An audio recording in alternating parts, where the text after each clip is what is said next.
Hello, salam alaikum, or peace, or shalom upon everybody. My name is Floyd Williams, and I am the author of the book Unspoken Truth, which you see the banner displayed directly behind me. My contact information is Unspoken Truth, FloydWilliams.com. I'm not going to talk about the book Unspoken Truth right now at this moment, but for further information and details pertaining to the book, you can go to Unspoken Truth, FloydWilliams.com. This is a very important subject, and the title of this message is The Role of the Church Involving Economic Empowerment and Community Building. The church, particularly the church involving the black community, Africans or African Americans, Balawans, Moors, whatever title you use, but involving black people. The church has always been the central part of our lives in America.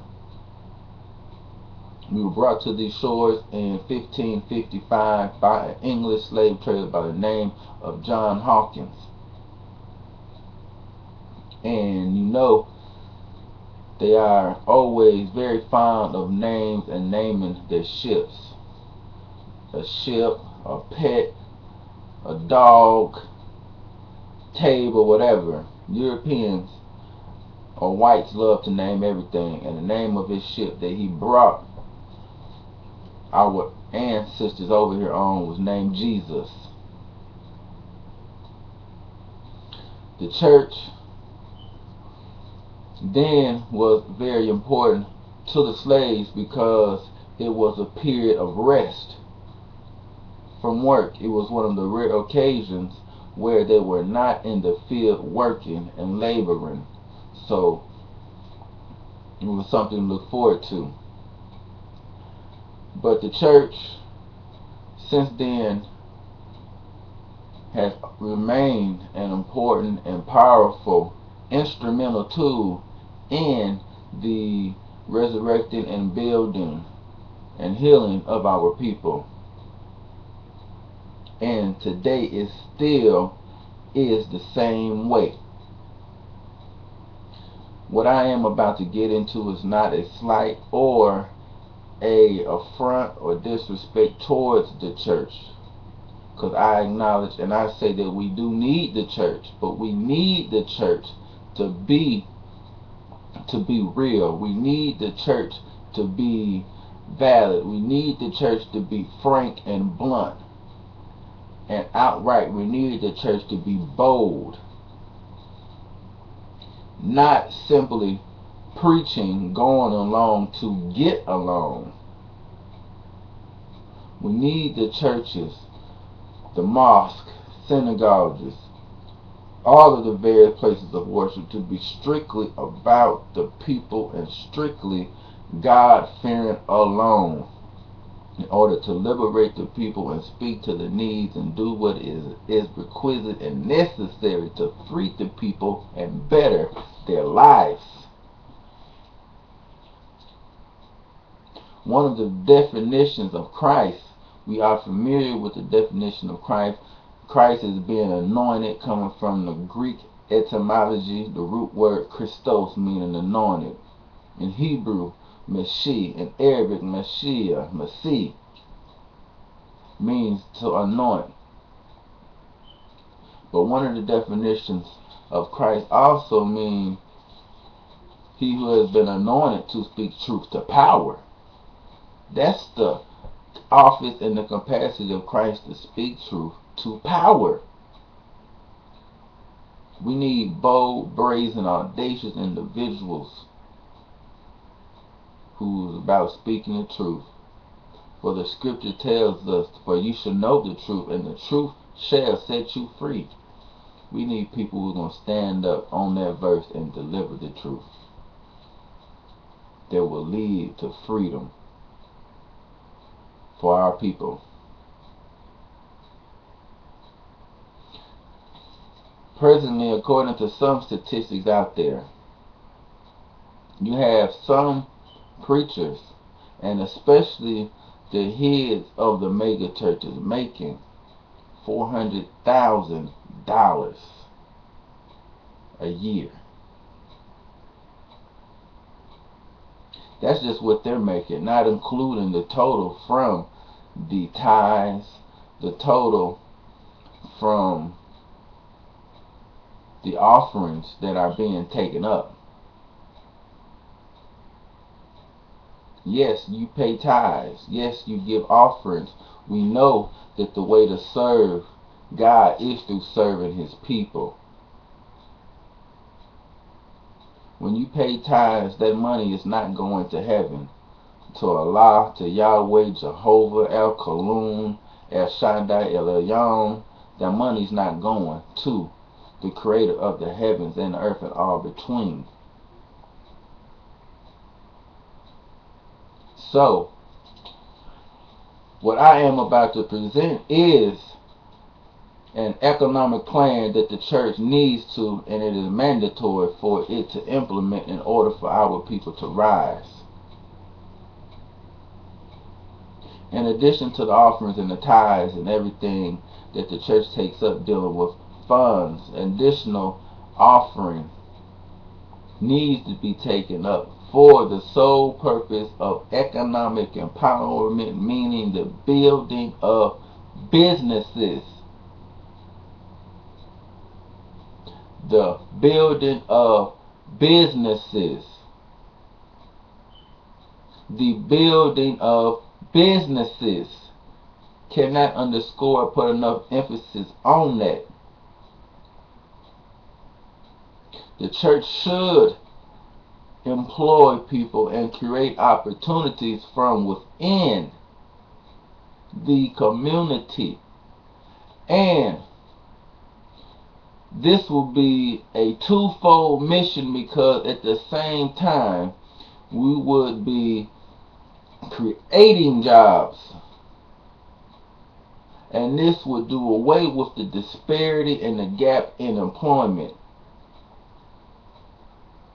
Right now, it's the unemployment rate, and more than likely it is 8%. But that just represents everybody on a total grand scale. But when you do that according to race, the black male and the black woman unemployment will be doubled at twice that. It will be 16%. So, but with the strength and the numbers in the black churches, if this plan of empowerment is implemented, an additional offering being received for the building of businesses, that rate right there will be dwindled, and it can be reduced and cut in half. It is on our shoulders to do so. We cannot expect anybody from the outside to do more for us than we would do for ourselves. We cannot expect them to do for us what we won't do for ourselves. It's senseless and does not make any sense. We must do for ourselves, and it is incumbent and a responsibility for the churches and any place of worship to do so. But right now, my sole focus is on the church, because of the church's power and importance in our lives.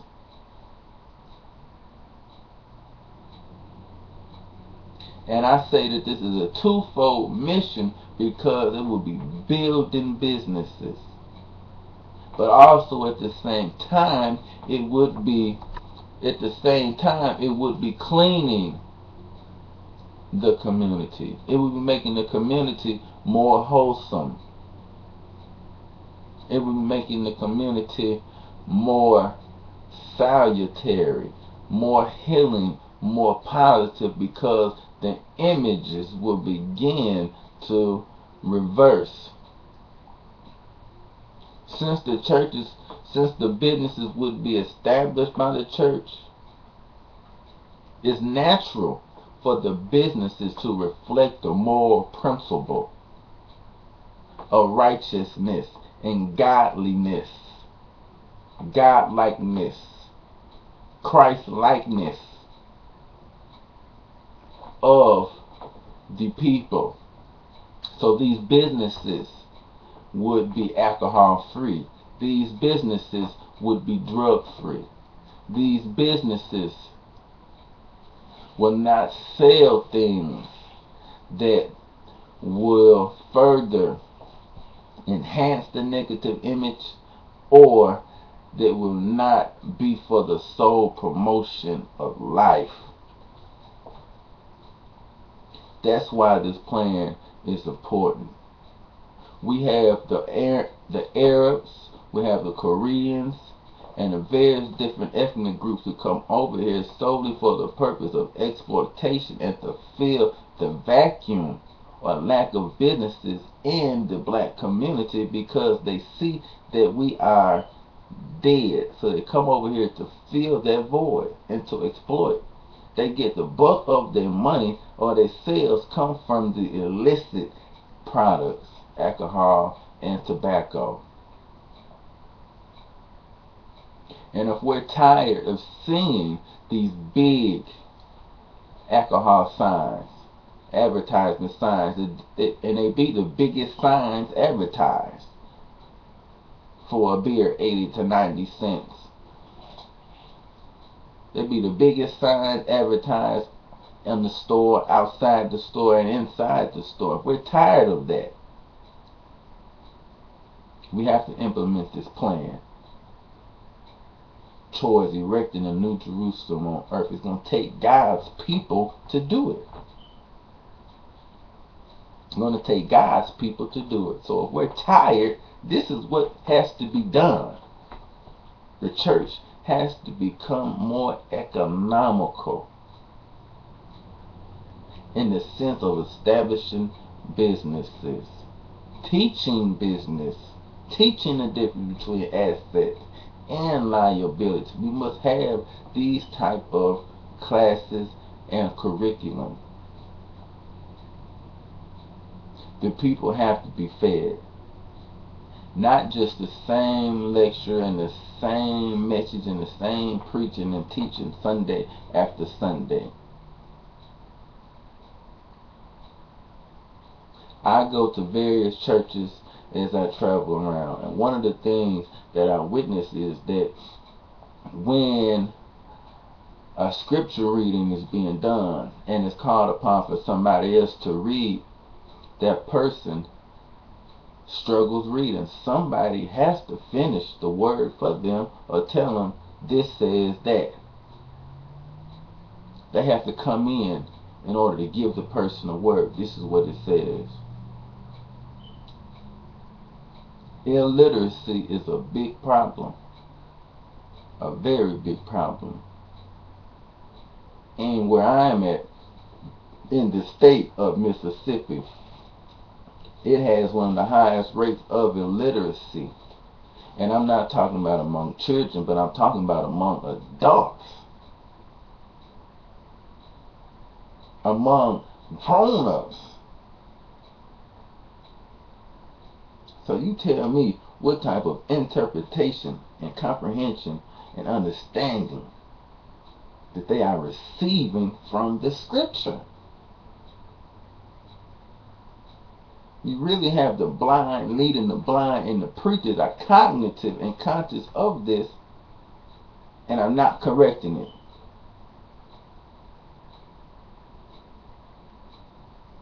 You can't see that and ignore it. Your message and the movement within these spiritual houses has to be in accordance to the needs of the people. Anytime you're moving within truth, you're moving within righteousness. Anytime you move within truth and righteousness, then you're moving within the spirit of the Creator, which is holiness. It's not unlawful for these programs to be implemented in the church. Every church should have a mentoring program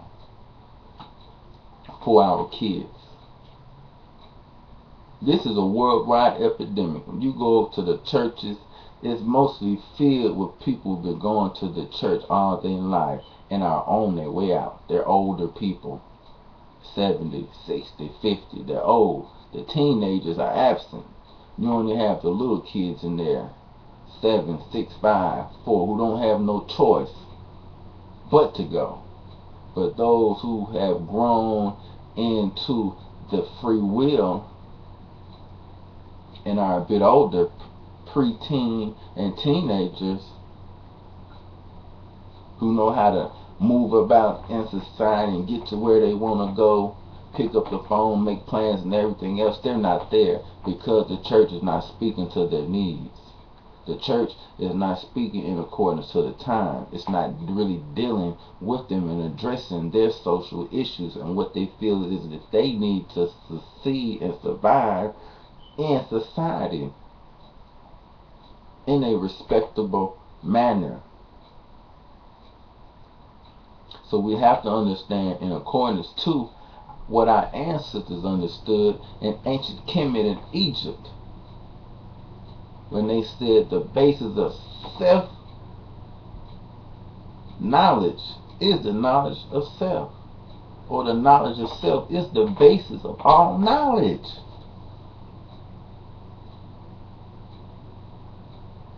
Now, so we have to speak to them. And I'm going to point out a couple differences between the East and the West.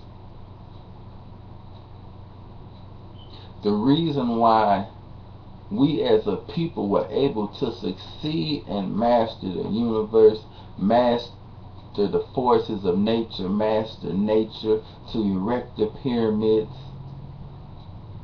to erect the obelisk and other monolithic gargantuan statues that weigh tons, that we still marvel at today.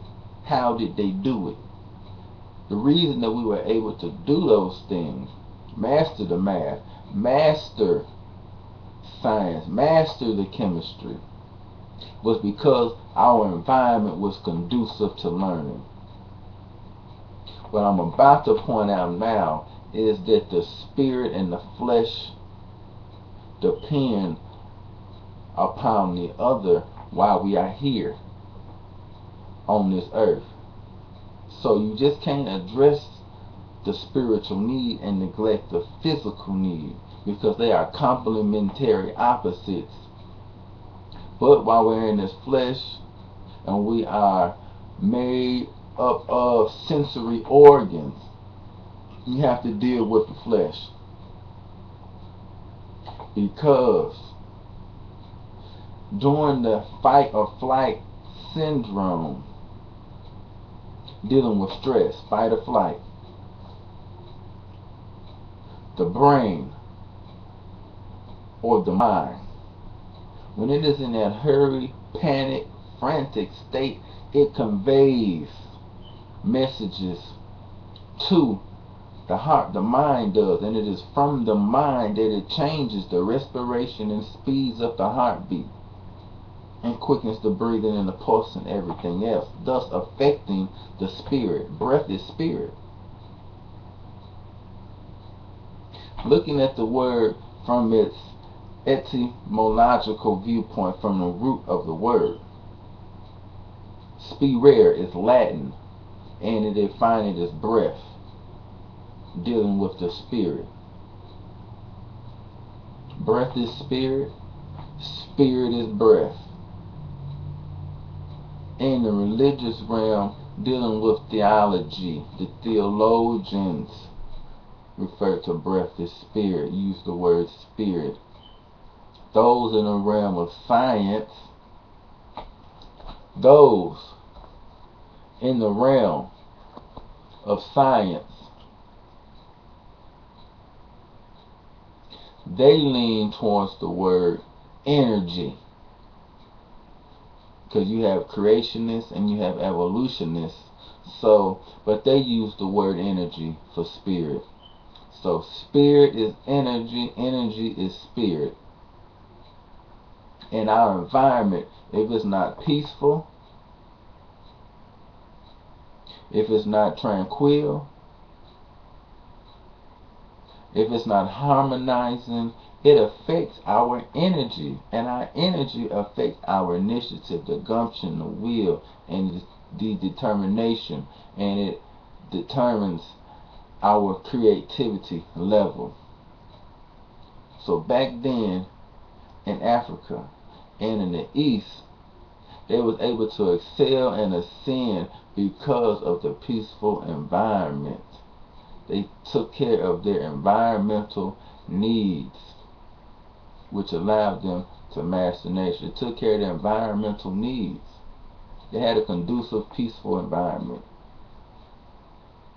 Now looking at the West, the Europeans were cave dwellers. And due to the harsh climate, it was hostile. It was tumultuous. It was violent. It was disturbing. They could not focus on the mastery of nature, the study of philosophy. They could not do that because the environment was not conducive to do so. So they were in the dark while we were in the light because of our environment. So that is why the physical, it has to be addressed. That is why the physical, it has to be addressed, because it allows the energy to travel up.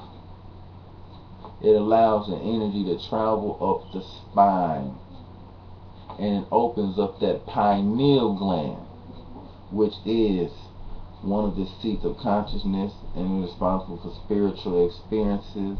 It heightens the intellectual capacity. So when you seeing them with the uraeus, or what looks like the cobra, on their crowns in Egypt, that cobra or uraeus is only symbolism of the pineal gland. That's all. It's a symbolism of the pineal gland. In the Bible, Aaron and his rod budding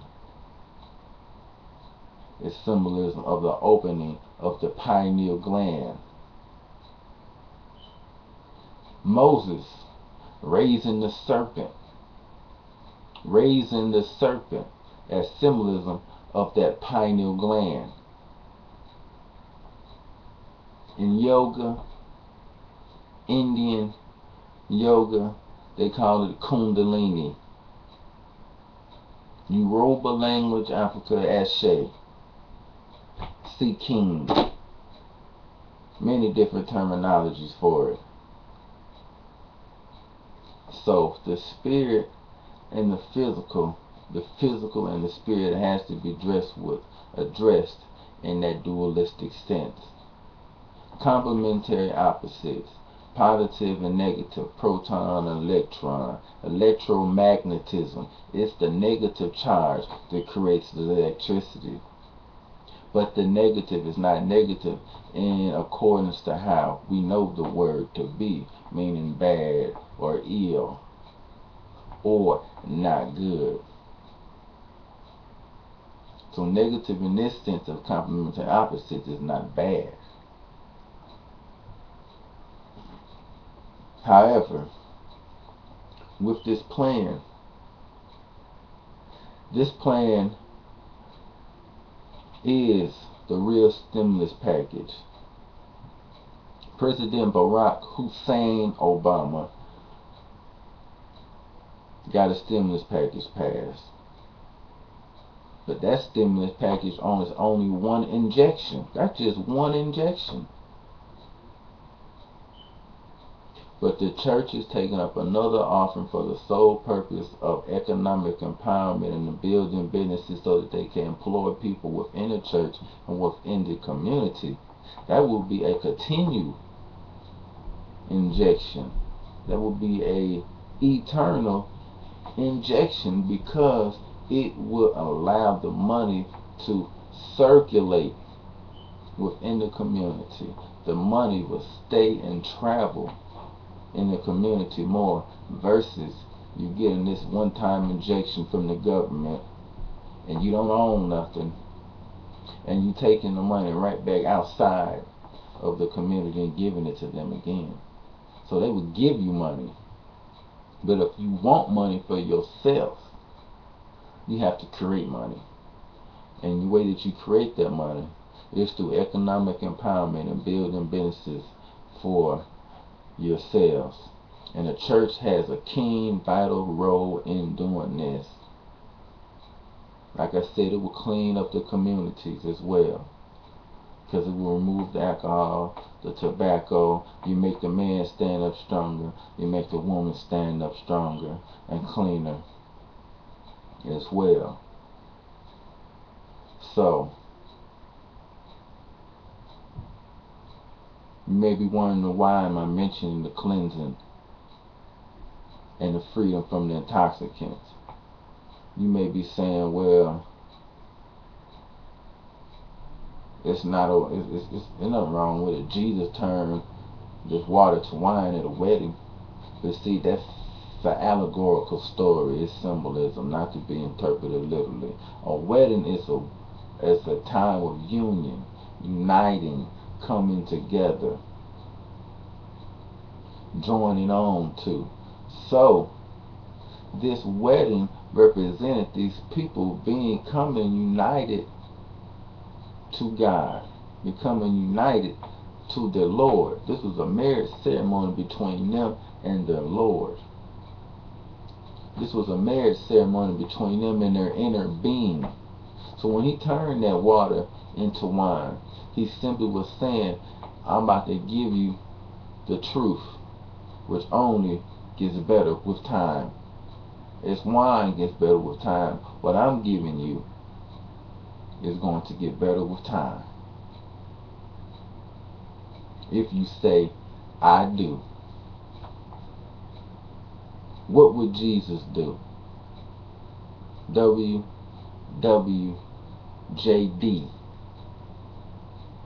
We've seen that years ago, pervasively all throughout society. And one thing that he would not do if he was here, he would not drink if he was here. We have to use common sense. If Jesus was a drunkard, if we seen Jesus drinking, entering a store, or a drunkard, we would not follow him. We would not revere him. We would not. Some of us know drunks, and we don't want to have nothing to do with them. We ride their backs, trying to get them to go to some type of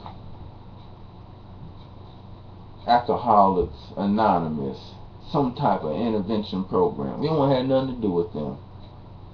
That's just common sense right there. Prophet Muhammad, in the second phase of his mission, when he went to Medina, they was drinking over there. He took the vessels, or alcoholic vases, and smashed them as his way of banning and prohibiting alcohol. So we would have to clear the community of that. And in the book of Proverbs it says that strong drink is not for kings, but for fools. And brothers and sisters, we surely are Kings and queens. We are kings and queens.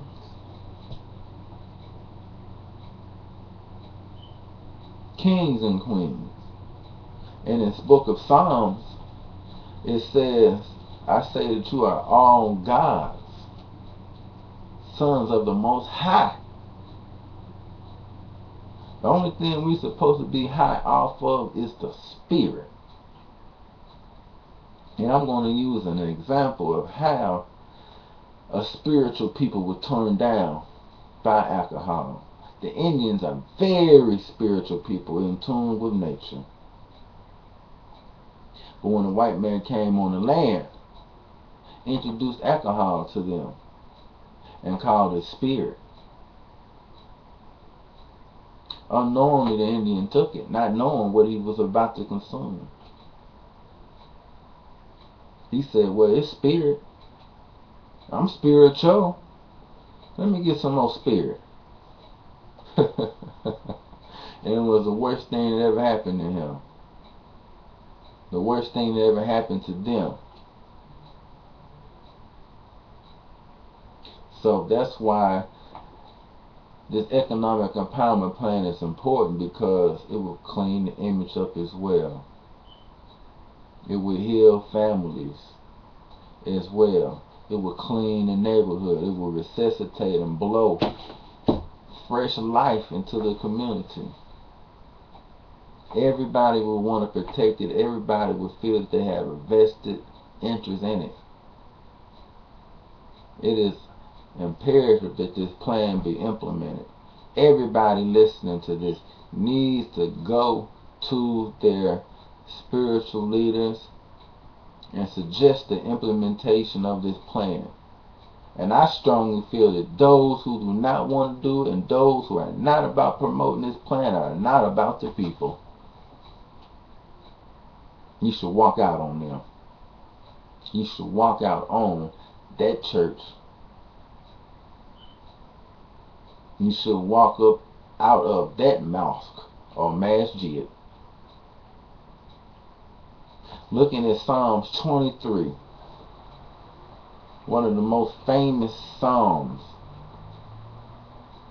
and one of the most beautiful psalms there is. Everybody practically knows it. The Lord is my shepherd, I shall not want. He leadeth me and maketh me lie down beside green pastures, and leadeth me beside the still waters.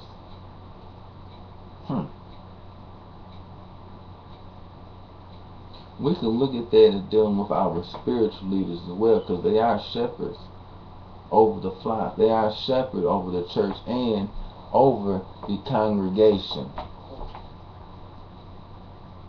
We're not cattle, so we don't graze the land. We don't really need to be by the pasture, because we don't graze the land. We don't eat grass to survive off of. We are human beings. The green pasture. Green pasture is used to symbolize richness.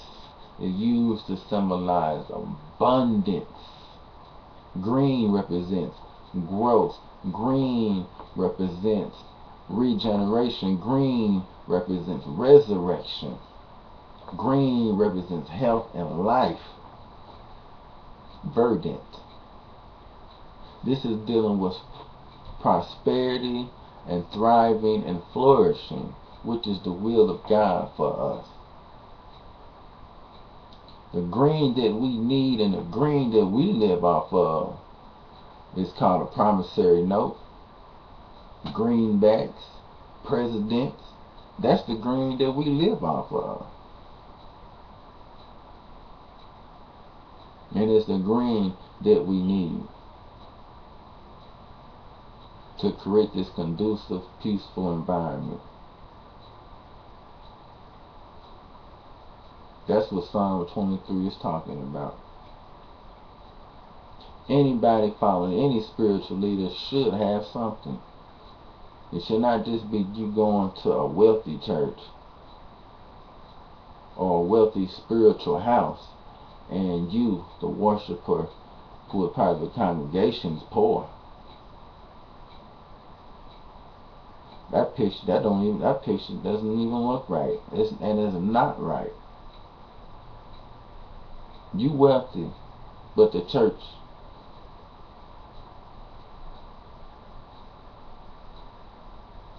You wealthy, and others poor.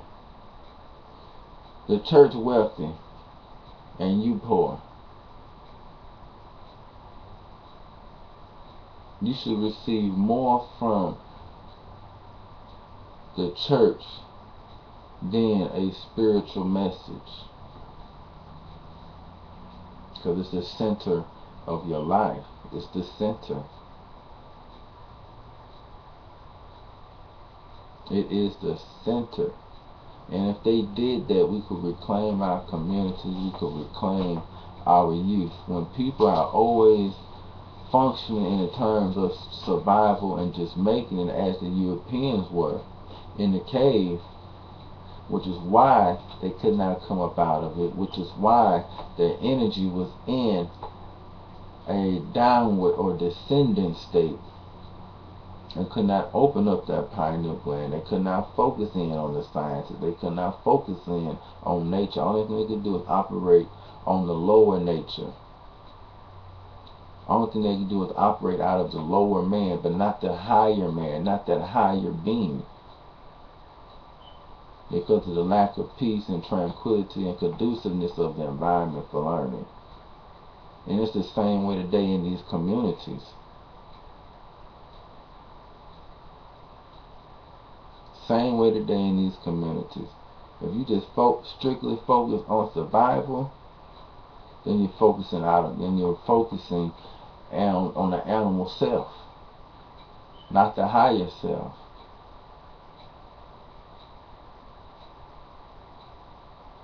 So this has to be done. It should be done, and it must be done. This is a vision and idea that I felt impelled to share, and I believe in it. It's a righteous idea, it's a good idea, and it is a holy ideal. It is a holy ideal. I hope that this message is well received, and I hope that you refer it to your friends, to your family, and to your loved ones as well.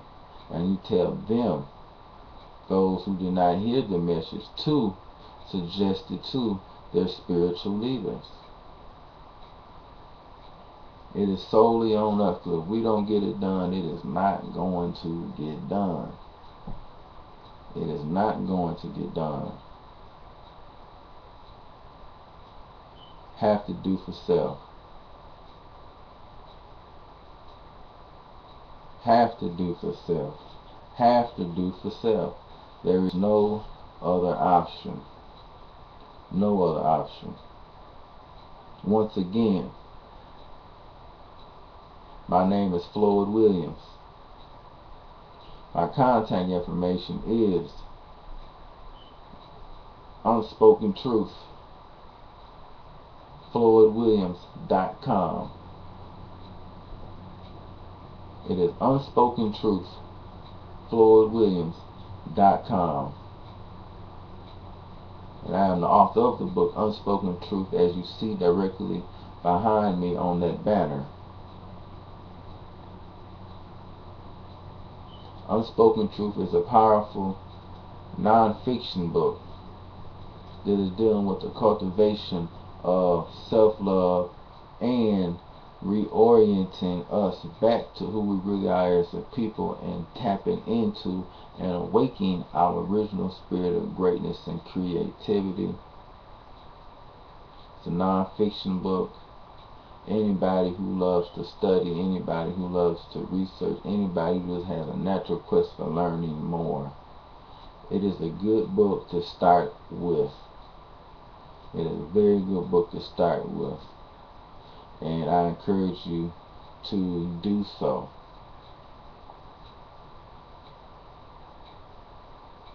It's very important. This I cannot put it on this enough, because the church is just so vital to our community. We need the churches to be strong. We need the people in it to be strong.